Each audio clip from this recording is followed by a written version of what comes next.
This is Phoenix Talkback, the world's first Jewish and Chicano radio show. This is Lou, and I'm here with my co-host Viva. How are you, Viva? Buenos dias. Good morning, everybody. How are you today, Lou? I'm fine, and this is Cinco de Mayo, isn't it?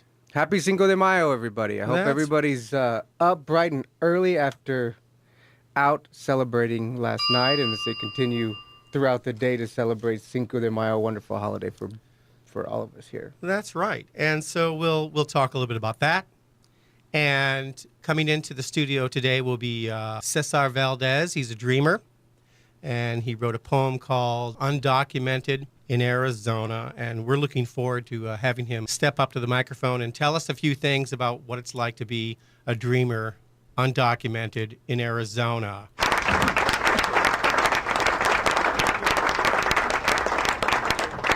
In the meantime, here's the news.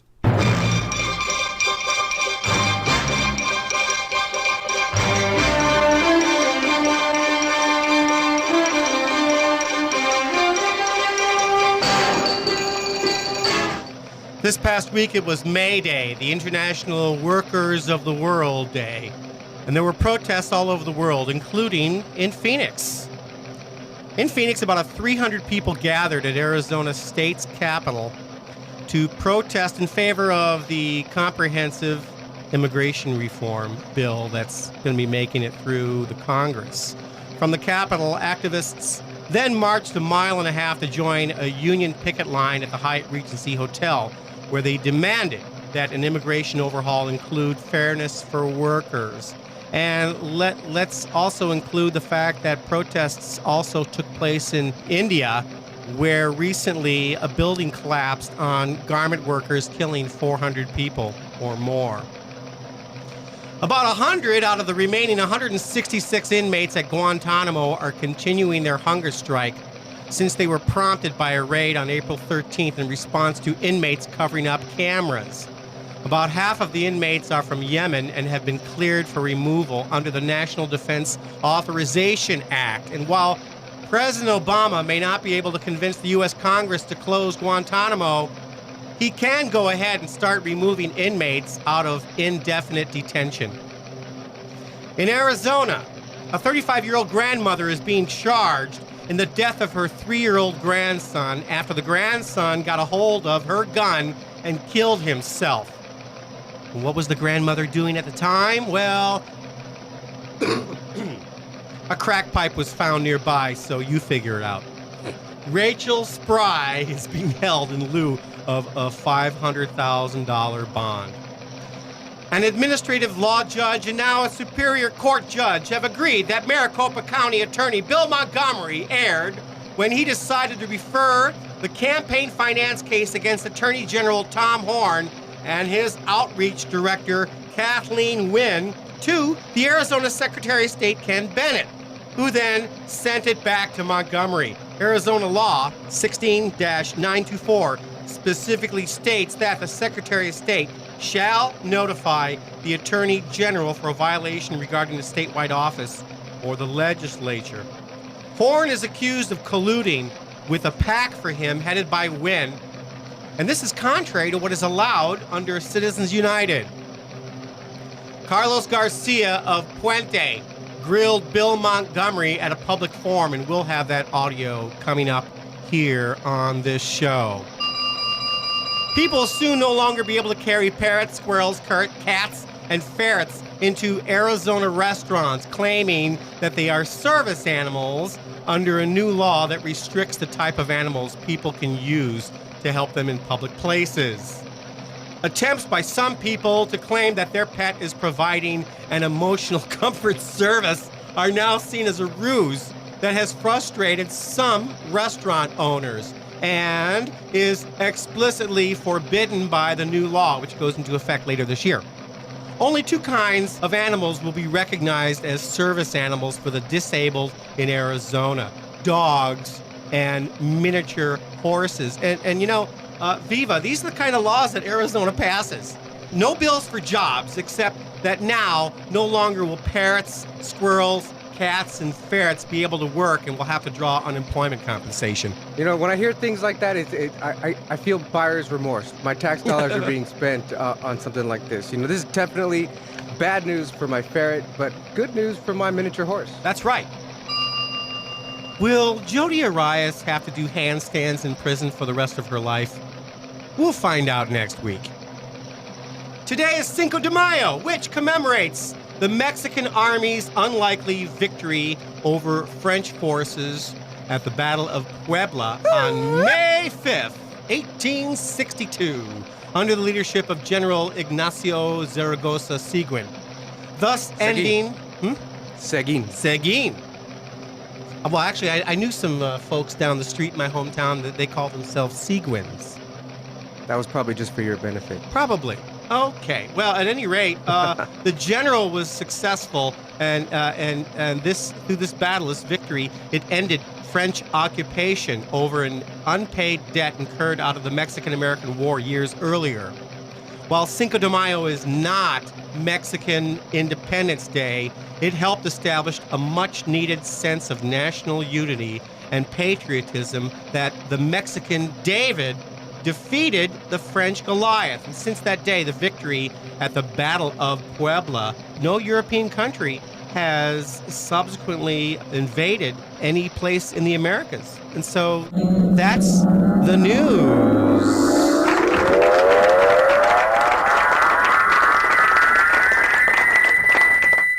Okay, so Viva, your thoughts? Did you have something to say about Cinco de Mayo? Yeah, let's talk about Cinco de Mayo for a minute. There's been a lot of talk in the past about people who ask why do we celebrate it here, and they kind of write it off as just a drinking holiday. But I think we'll take this opportunity to share with people the importance of this holiday and why it is important to the United States as well as a source of pride for Mexicans who still live in Mexico. Is that, as you've mentioned, this battle is the battle that marks the last time a European army successfully invaded the United States. And we've enjoyed ever since then this autonomous freedom. We were able to grow from a very young country at the time. And we made a relationship with Mexico as partners in the Americas. And now this fact becomes more relevant as we consider immigration, DREAM Act, and CR comes about. Well, in 1862, America was not as strong as we are today. We were in the middle of a civil war. The French invaded Mexico, and they were on their way towards helping the Confederacy, but they were defeated. And I would say that this was definitely a message to every European nation to stay away from the North Americas. Honest. That's true. That there were some historians who have written that if it wasn't for this defeat there in Mexico, that the French would have gone on to help the South secede from the burgeoning Union that was there, and that would have obviously changed the trajectory of the United States altogether. But I would like to also mention something that happened this past week. President Obama went to Mexico, and he also went to Costa Rica, and this was kind of a very unique event. Do you have any idea why he went into Mexico? Well, I usually see those things as very much symbolic. Do we think that he actually accomplished something there other than to remind people that there's an issue, something pressing about narcotraficantes or the drug trade, or it really does little more than to reinforce the fear about what happened. I think the narco gangs were not mentioned really in his trip. And what was mentioned or hinted at was a militarization at the border and in the country. I caught a clip from the Real News Network, and on this clip is Peter Watt. And he's an expert on Mexico, even though he's in Sheffield, England. And so the Real News Network asked him a few questions of what is really obvious, and I'd like you to hear that right now. Welcome to the Real News Network. I'm Paul Jay in Baltimore. President Obama has arrived in Mexico, apparently to talk about immigration, energy, securing the border. But it seems to me, if you're not talking about the American war against drugs and the relationship of the Mexican government to Mexican narco gangs, I'm not entirely sure what you really are talking about. Now joining us to discuss what I think are the real issues of this trip is Peter Watt. He teaches Latin American Studies at the University of Sheffield in the UK. Thank you. So President Obama is going to talk about I don't know what, because I don't see how anything's going to change in terms of the fundamental relationship and the policies between the two countries. But the real goods are not being talked about in the media, which is the raging drug war. And let me ask you the question, are the narco gangs not also involved in a business of getting people across the border? Yeah, that's correct. The drugs probably account for about 45% of the profits of organized crime in Mexico. But another major component of that is people smuggling and people trafficking. So migrants who come from Central America, from South America, and from Mexico itself are confronted with these criminal organizations operating from southern Mexico all the way up to the north, often in collaboration with police forces. Migrants, once they get caught by the Zetas, might be forced to work for the Zetas as sicarios, which is assassins, or they may end up working as drug runners, or they may simply be assassinated, abandoned out in the desert. So it's becoming a very lucrative operation for organized criminals in Mexico and throughout the country. The new president, Peña Nieto, is there any reason to think his administration will be any different? I think not. There's very few indications that the new government is going to do anything radically different from its predecessor. The development of these narco gangs and this lawlessness in all the border regions has to do with American policy to begin with. So I guess the question is, how much does NAFTA and neoliberal policies in Mexico and combined with war on drugs policy have to do with what the sort of chaos in Mexico? It absolutely has to do with it. I mean, this is not a war about drugs. A similar thing is happening in Mexico, whereby the United States, in collaboration with the Mexican government, invests all this money in militarizing the country, expanding the military presence and police presence on the streets. So, and in militarizing Mexico, they create a situation where if the Mexicans want to rebel against the current situation, they're up against a much more difficult force. So essentially, it's American policy over the years that has created the mass migration of Mexicans into America because Americans like their drugs. And in the 80s, when America started subsidizing the agribusiness in California, thus putting Mexican agribusiness out of business, what were the workers to do? We have not been a very good partner with Mexico all these years because on one hand we want our drugs, yet we pass laws to criminalize those people who provide us our drugs. I think a solution would be to legalize drugs, and that would put the narco gangs out of business and also give a clear path for citizenship for these migrants, and that would definitely put all the narco gangs out of business. But I think that they've been ensconced for so long that I bet they've got their tendrils into the pockets of a lot of congressmen in Washington. So this is a problem of our making, folks.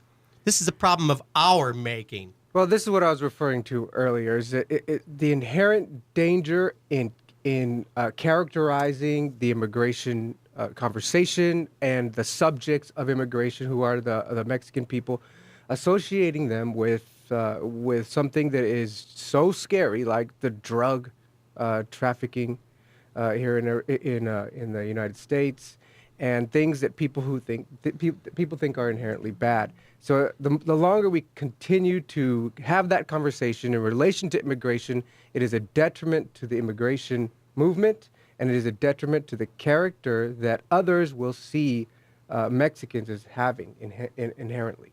Well, we're talking something different. I'm basically putting the blame on the United States government all these years. You agree with that, don't you? Yeah, I won't disagree with that. I won't disagree with that at all. Okay. I think we ought to legalize drugs. What I'm saying, though, in the forefront, more importantly right now, immediately, is the fact that we continue to have these conversations in the midst of an immigration discussion.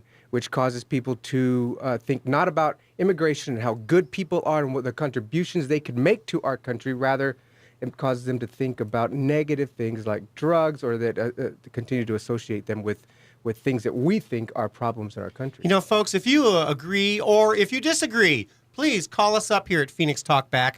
The number is 602-277-5369. If you're outside of the 602 area code, feel free to call in at 1-866-536-1100. And coming up after the half-hour break will be our guest, Cesar Valdez. And he wrote a poem called The Undocumented in Arizona. He's a dreamer, and we're going to hear from his perspective. It's a most human perspective because this is the end result of all these mishmash of laws and how our governments are basically manipulating chess pieces on a board and forgetting the fact that these chess pieces are human, and it affects human beings, it affects families. And there's a social construct here that is being avoided and ignored, and that's what Cesar will do when he comes on, is talk to us about the effect all of these mishmash of laws have been. So I'm looking forward to Cesar coming on. Yeah. Now, also on the home front, we reported on Bill Montgomery last week. Bill Montgomery, even though he does have prosecutorial discretion, he's taking it upon himself now to give the maximum charge to any undocumented person that gets caught using a fake ID. So is this fair, folks, for a citizen to be slapped with a mere misdemeanor while an undocumented person, due to the 1996 revision in the immigration law, is slapped with a Class 4 felony and then therefore deported? For crying out loud, crossing the border is a misdemeanor. Why is it that being caught with a fake ID considered a felony? I think this is excessive. And so at a public forum this past week, Carlos Garcia of Puente got a chance to give Bill Montgomery a piece of his mind. And let's hear that right now. So Mr. Montgomery, we all saw those kids yesterday. 14 of the people that took the plea yesterday are on their way to ICE and will probably never see their family again. You've changed the way you've prosecuted people, whether it was after that presentation or whenever. You talked about the disbarred Andrew Thomas. He wasn't even going as far as you're going now. Okay? You're going out of your way to make sure that these people can't even fight their immigration case. They're not eligible to get an immigration bond because of the charges you're giving them. That same comprehensive immigration reform you're working on, the same thing. There's a contradiction there. You're asking people to work, you're asking people to be productive members of this society, yet you're criminalizing, you're detaining them. 90 days in our Pilos jails. The person that works for the Department of Justice knows, hopefully, the report that came out 2 years ago.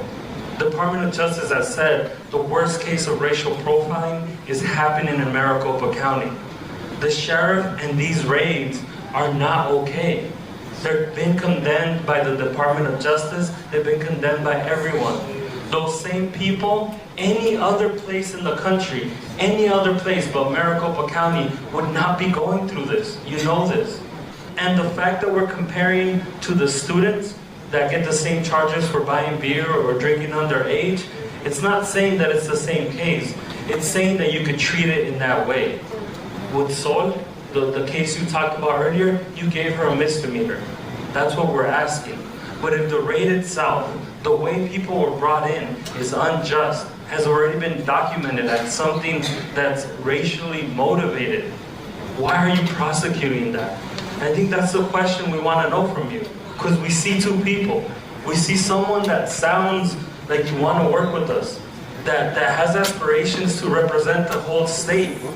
There's someone that I am not running for governor. that those rumors are out there. I'm here to tell you, I am not running for governor. I don't think anyone in our community would even think about voting for you right now. So, do you agree with our pilot, with what our pilot's doing, with those raids?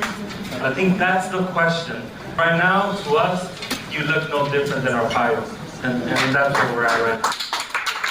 Well, you know, if he ever does run for governor, we'll remember him saying that he denied the intention to run for governor. Oh, we have a call. Hello, who's there? This is Mikel Weisser. Is this Lou? Yes, this is Lou. This is Mikel Weisser calling in from the left coast. How you doing, Mikel Weisser? Oh, I'm doing pretty good. I was just hearing you guys talk about the drug war and thought I'd call in. Sure, what's on your mind? Well, last weekend I was at the statewide NORML convention, and we were talking about ways to solve this drug war problem that's really being created by people who benefit from having prisons and having Americans fearful of their government. Okay, great. Shouldn't we legalize drugs? I think that there are some things that we should legalize and some things that we shouldn't. Right now, Dennis Bohlke out of Phoenix has introduced a bill or created a bill to discuss legalizing cannabis in Arizona, legalizing and taxing. Well, look what Bill Montgomery did, is even though medical marijuana has been passed by the people, he's denying it in this state.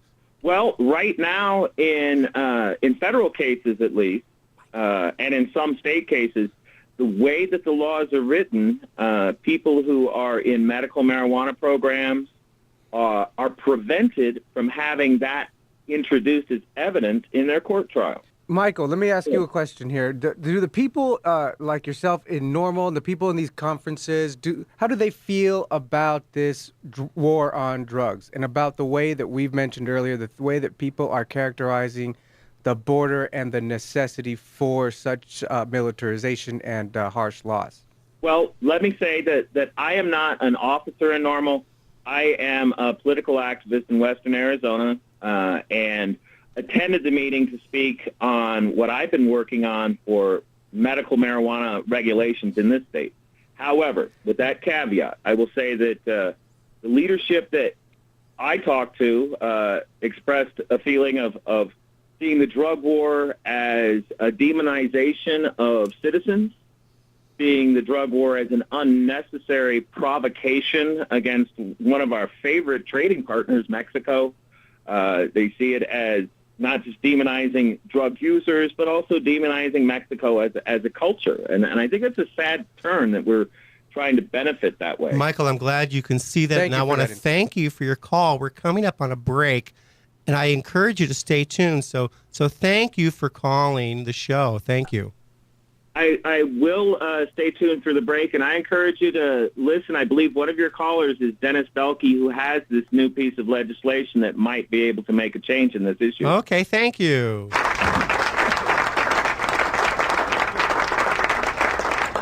Coming up after the break will be Cesar Valdez, a dreamer, and we'll be playing a poem that he wrote called Undocumented in Arizona, here on Phoenix Talkback. Stay tuned.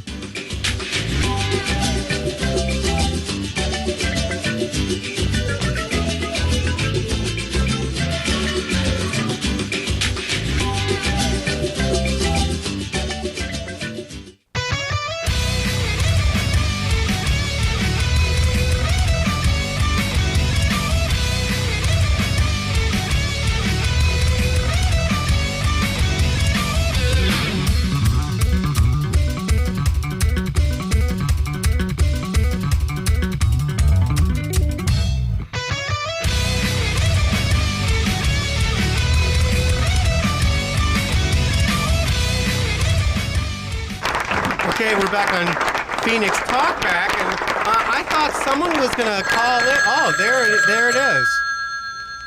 Hello, who's this?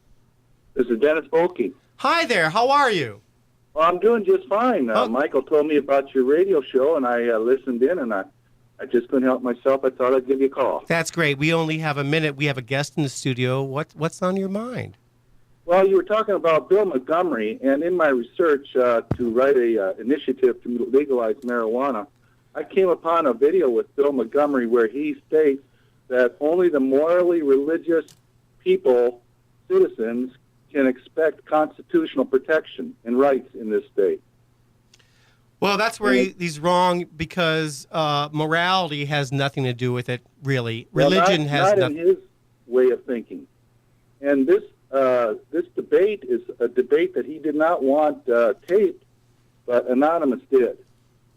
And if you search on YouTube for a drug war debate, it will be a debate between Mark Victor and Bill Montgomery, and it's just unbelievable what his attitude is towards our constitutional rights. There'll be more Bill Montgomery with Mark Victor coming up in the near future. And Dennis, I want to thank you for your call, but we're going to be moving along, so thank you. Thank you very much for the time. Okay, Thanks, very good. All right. Okay, folks, in the studio with us is Cesar Valdez. He's a dreamer, and say hello, Cesar. Hey, Lou, how are you doing? How are you? And I'm so glad that you could stop on in here with us today. Absolutely. Thank you for having me on. You've written a poem. We're going to play that here. It's called Undocumented in Arizona. Would you like to set it up and explain what brought you to write this poem? Yeah, absolutely. I mean, it's just I've been a dream activist for the last 2 years, and just being really involved in following this debate. I just sat down one time and saw how everything is so different from every other state being undocumented nationally, but it's very different being undocumented in Arizona. Things are very different. No kidding, and I found it very powerful. And so now here I give you Cesar Valdez's Undocumented in Arizona.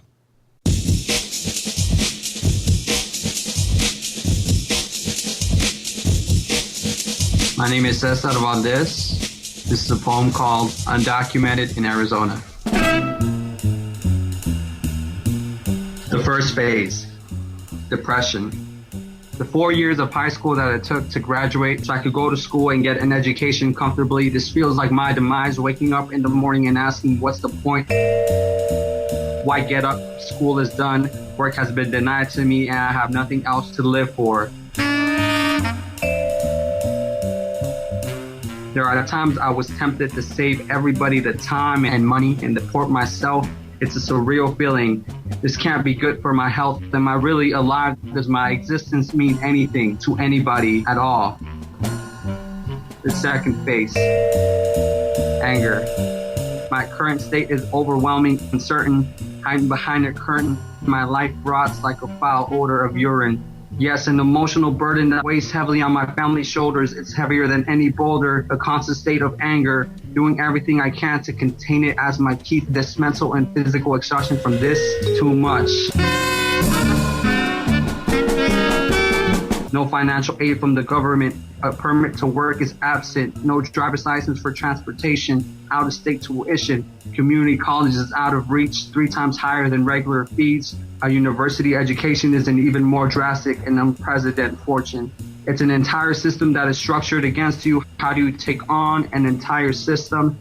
Secure communities, E-Verify, programs of persecution, Pierce, Arpaio, Brewer, Kobach, Montgomery, and Tancredo, corrupt and evil, Minutemen, 287G, sheriff deputies, Phoenix PD, immigration checkpoints, work and home raids. Where's our humanity?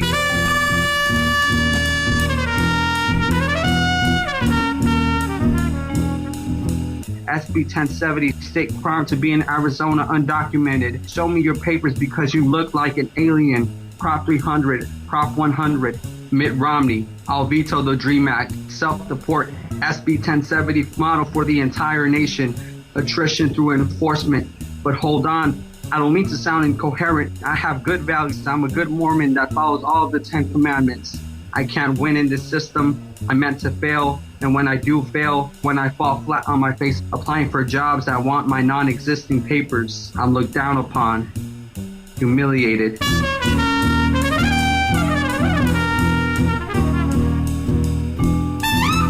I want to take down this system and physically dismantle it, tear it apart, tear it down and rebuild it fairly. Build it with the foundation of true and real justice. Can you tell me, American citizens, what does justice and equality feel like? How does it feel to be able to present your papers without looking over your shoulders? It's like having a physical jail around you all the time, but you can't see it. I am not free. I want to physically break out, but these chains are invisible, so I can't touch them. I can't break them. The frustration is more than I can take. It literally feels like a hand squeezing my heart, and I can't handle it. The pain is real. but no doctor can treat it. No medicine will cure it. Pause. Breathe. Think. The third and final phase. Empowerment.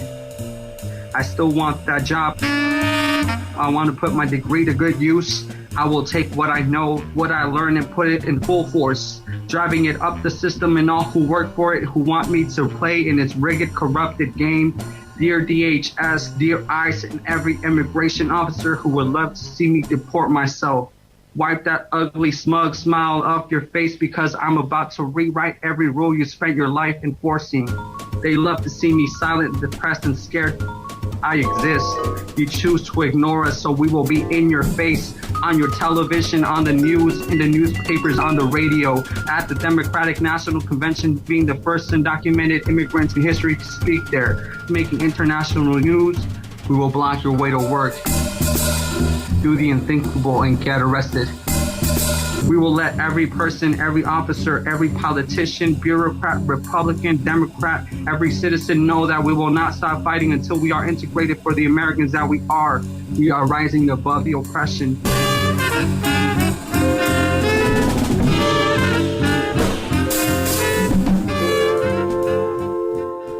Dignity.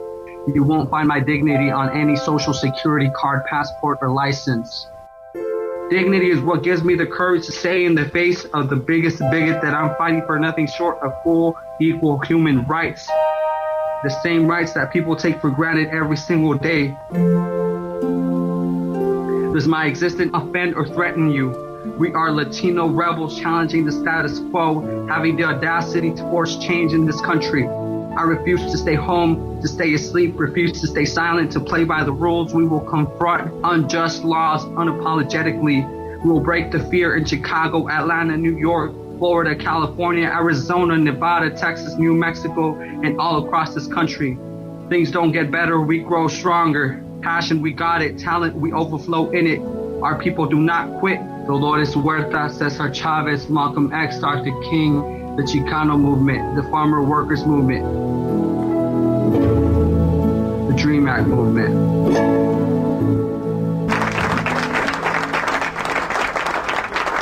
If you'd like to call and talk to Cesar Valdez, the number here is 602-277-5369. If you're outside of the 602 area code, the number is 1-866-536-1100. Cesar, that poem touched me. How did you come to write this? It was just getting all my emotions on paper, and it just kind of made itself. Cesar, I'd like to ask you about this upcoming Gang of Eight immigration plan. Yes. Do you think it's good enough? In my opinion, I see it in this way, and people are always telling us that there has to be negotiations, that there has to be some sort of compromise, and I'm undecided at this point, and I believe that if there are going to be any compromises, it's going to be on our terms. And what's most important is that once this immigration overhaul passes, that's not the end of the battle. It's just cracking that door open. So right now they're coming up, and they're already starting these proposals saying, well, as of now, adults have to wait 13 years to be citizens. And he's like, but at the same time, there's an opportunity for low-priority immigrants to possibly come back. So some of the things that have been discussed is saying maybe we'll reduce those 13 years, make it 5 years. But are you guys willing to compromise that, those deported low-priority immigrants, they'll lose their chance to come back? Would you take it? I look at that, and it's a decision that we can't make. It's a decision that we don't want to make. And everything that we decide to compromise on, if we decide to compromise on, it'll be on our terms. And if whatever we do compromise on, that's not the final say. We'll still push for it in some form or another in the future and make amendments to the different things. Okay, you know who Rudolfo Acuna is? He's the father of Chicano studies. He recently wrote a blog, and he titled it, "Since When Is Losing Winning?" Now, Rudolfo Acuna is an elder in the Chicano studies movement, and in this blog he wrote, he thinks that the Gang of Eight plan has no quick and just pathway to citizenship, and that it has a jingoist and racist border security policy and a neo-Bracero program. And he believes that this current immigration bill is too important for us to settle for half a loaf of bread. I mean, they're sending drones over to the border, and, you know, people have been here for 7, 8, 9, 10 years, and adding another 13 years on top of that, that's a lifetime. That's you know, See, Cesar, a long time to wait. And this is the question I want to ask to a dreamer himself. There is this debate going on. Those of us who are discussing this issue, and some of us say, you know, we should hold out for what we asked for, right? But in the end of the day, you know, I'm not going to be deported. I'm not in danger of being deported. I want to know from dreamers, what do dreamers want? What will you accept? Will you accept a half a loaf of bread? Will you be insulted by this offer from the Gang of Eight? Do you see a hope in the future with what they're going to offer? You mentioned, you know, cracking the door open. Whatever is good enough, I think it's important for you to share with the public how we are going to guide this battle as we go on. And this is a good time for you to do so. Please do that. Yeah, absolutely. I mean, we're not going to accept anything that's watered down, anything that is the quality that we want. And I think the biggest struggle as of now in this year has been just kind of a damage control, because, you know, it was the gun debate that we're saying, you know, gun debate is going to take priority over immigration. Boston bombings, a lot of people started some negative talk and negative rhetoric around that.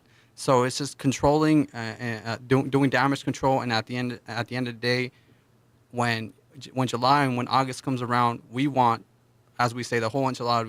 We want to compromise as little as much, and keeping in mind that it's not the end of the battle. We're still going to push for wherever we see, whatever we want, we'll still push for it. What do you think the Dreamers will do once immigration does get passed that does include the DREAM Act? And then there are no more dreamers. If the DREAM Act passes within this comprehensive immigration plan, what will the dreamers do? I mean, there's still a lot of work to be done. And again, we're talking about the compromises that we make.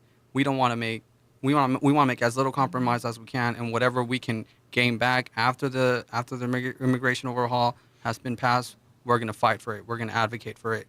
And I mean, after immigration overhaul, there's a lot of different issues. I mean, Latinos are still, you know, we're one of the populations that die the youngest. We have some of the not the best jobs available to us. We don't have the best education rates, graduation rates. So there's still all those issues. There's still housing. There's still healthcare that we're still going to advocate for. And all those issues are American. All those issues you share with everybody else here who lives in this country. As a Chicano, I have my eyes on you guys, on dreamers, more so than just the 11 million, but on dreamers, because you have that investment here in this country. You have Absolutely. the time here. You talk like me. You think like me. You create like me. And I want you as a part of my team as an American citizen to help this country go forward in that direction that it is. Absolutely. Right? We, as Chicanos, think idealistically about these things. And for the first time, we have a very special group of people here in the Dreamers, and the potential that you carry with you to add to us as a nation. That includes you, Lou. Thank you. Forget about Lou. Is very important. So, you know, I'm looking very closely into what happens with this movement, but I also have to understand as a Chicano that we are going to have to look to you for guidance as to what you, the Dreamers, how you want us to help you bring this to fruition. Yeah, and that collaboration is so vital. That unity is so vital in what we're trying to do. And I think what's important is what would be interesting to see, you know, under the proposal now, it might take 5 to 6 years for me to become a citizen. I might, when I turn 25, I might be eligible for citizenship. So that's a new entire voting block that's going to come into play. And it's just, I'm excited, and it's interesting to see what it's going to look like when, you know, Dreamers are actually a voting percentage, a voting block that people have to come and, you know, and present to, or, you know, kind of, well, it is what it is, political pandering, you know, come and say, well, what do you want for my vote? You know, what can I offer for your vote? And it's very interesting. For the longest time, you know, we've been advocating, we've been doing civic engagement, but now it's on a whole new level that the issues that are important to us, we're actually going to be able to have a say in it. you're here doing engagement on the radio today. And, again, we have a few minutes left. Anybody who wants to call in and ask Cesar Valdez a question, call 602-277-5369 or 1-866-536-1100.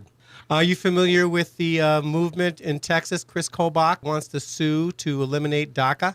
Yeah, I think at the end of the day, I just look at it as just something spiteful that is doing. I mean, immigration overhaul is going to pass this year. I mean, if DACA is canceled, we're still going to get on the DREAM Act or whatever it would be. It's just something, his last stand that he wants to do, I think it's basically a waste of time. It's a waste of resources, and we can expect nothing less from Chris Kobach. It's pitiful, yeah. Yeah. But let's consider the power being marshaled to stop you, Cesar, from becoming a citizen with power here in the United States. Can you fathom that? What is so important to these people that they want to marshal such dollars, such power, and all of the relationships they've cultivated over the years to stop you from becoming a voting citizen? Yeah, I think the circumstances that we as Dreamers find ourselves in is we've seen the results of bad legislation. We've seen the results of people not engaging in civic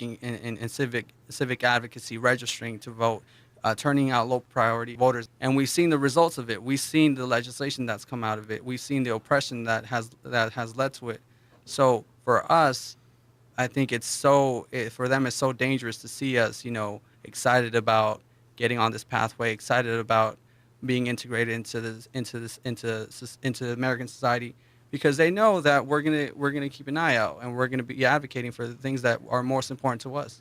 And I look forward to seeing the first dreamer that becomes a senator, the first dreamer that runs for Congress. See, Lou, do any of those things frighten you, what he just mentioned? No, not at all. Neither do I. We are neighbors here. Lou and I are neighbors in the United States, and what is good for me is good for him. And we see that here, and this show is what makes that important. What I've always thought of the Dreamers is these are young kids who are exceptional, and America needs exceptional people. So I don't know what the problem is. I really don't, except anyone who disagrees with the DREAM Act. They give these bogus arguments such as, what about all the people who have been standing in line all these years and don't reward the children for the sins of the parents? There's also an argument I've got about the fines that want to be levied against the people who've been here all these years. If we were to pay fines for all that we've done in the past, I'm sure that senators and congressmen have, for example, smoked marijuana in the past. It's time that they come forward and pay a fine for what they did 20 or 30 years ago. The sins of the father should not be inherited upon the children. It just should not. I really believe that this new, Republican image, the more accepting, more, understanding Republican position is just, a load of what it is. But it's a load of Rubio is what it is. A load of Rubio. Last year I mentioned something. I said the only reason Republicans are jumping on this immigration overhaul is because they figured a way to make money off of it. And this is where all these fines come into play. All these different fines for the paperwork that you have to fill out. It's like, it's a little bit too convenient. And the reason why they see Dreamers so in a dangerous aspect is because there's a lot of big money that's involved with, the for-profit prison system. And especially here in Arizona, what's going on, people making profit off of detaining and incarcerating undocumented immigrants. Well, I wish the right wing would see that before the money goes into the social network of healthcare and food and housing, really, a lot of our money is being funneled into the prison system, and it shouldn't even be in existence. We shouldn't be so eager to incarcerate, because it's much more expensive to incarcerate and warehouse than it is to house and educate and take care of people. Absolutely. Yeah, and I always hear this tired argument of undocumented immigrants or dreamers. They're demanding licenses. That's just an example. They're demanding driver's licenses, and if we give them driver's licenses, well, then what other public benefits are they going to ask for? Obviously, what the message there is, we give them licenses. Next month they're going to be asking for welfare checks. next month they're gonna be asking for unemployment check. And dreamers They're don't gonna be get any asking for benefits, food, do they? Food stamps, right? Do I have time for a quick analogy here? Sure. This is something I like to tell people when I'm on the streets, is from the dreamers that I've met. If Lou and I are on Team United States, right? Well, if we were a ball team, we would be actively out recruiting the best and brightest to bring into our team, right? To enrich our team and make us competitors on the world stage. Dreamers have proven themselves here within the United States already on the field to be performers, to be activists, to be aware, to be creators, and to be diligent workers. Why wouldn't we want to include those people into our team, right? Why haven't we done everything we could to get those people signed to the team permanently so that then they may grow up, become those senators, grow up, become those contributors, business owners, and everything else to make our team, United States, better? I have an addendum to that, Viva, is that we are not in competition with Mexico. Mexico is one of our premier trading partners. If we are in competition with anybody in the world, we are in competition with the Chinese, those in India. That's who we're really in competition with. We need all of the human resources that we can get. That's right. And I'll just say that the better we are as United States, the better ally we can be to our friends, as you mentioned. That's right. Absolutely. So, Cesar, I see you as one of my friends. So thank you, friend. Here on Phoenix Talkback, the world's first Jewish-Chicano radio show. We only have a minute left. Tell me, do you know if Soul has been released? They've acknowledged us, at least, which is, a step in the right direction. But you were talking about, the legalizing of drugs, and I just wanted to mention real quick, because this image stayed in my mind. I saw a social media picture of a dreamer holding the sign that said, F weed, legalize my mom. Yeah, legalize my mom. And I saw that. it's just, it's stuck in my mind. It's such a powerful image. Cesar Valdez, I want to thank you for being here today. Viva, I want to thank you for stopping on in and being my co-host on Phoenix Talkback. You're welcome. Mazel tov. Mazel tov. We'll be back next week. Thanks a lot, folks.